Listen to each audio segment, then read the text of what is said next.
পুরী জগন্নাথ মন্দিরে সমুদ্র পাশে অবস্থিত। সূর্যোদয় থেকে সূর্যাস্ত সবই এই মন্দিরের উপরে বিরাজমান, কিন্তু এই মন্দিরের ছায়া কখনোই পড়তে দেখা যায় না।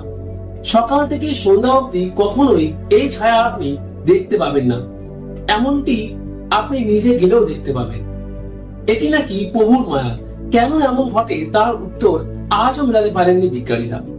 পুরীতে 900 বছরের পুরানো রীতি অনুযায়ী মন্দিরের গা বেয়ে প্রতিদিন একজন পান্ডা অর্থাৎ পুরোহিত মন্দিরের ওপরে উঠে যান। পুরানো অর্থাৎ আগের দিনের ধ্বজা বদলে নতুন ধ্বজা চূড়ার শিখরে টাঙিয়ে দেন।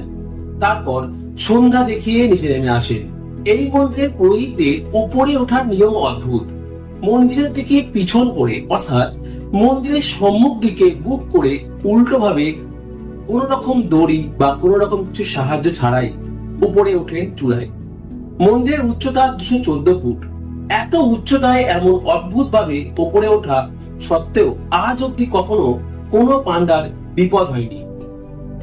মনে করা হয় এটি জগন্নাথ দেবের এক কৃপা। এই কখনো বা কোনোদিন এই মন্দিরের ধ্বজা পরিবর্তন না করা হয়, তাহলে এই মন্দিরের দরজা 18 বছরের জন্য বন্ধ হয়ে যাবে বলে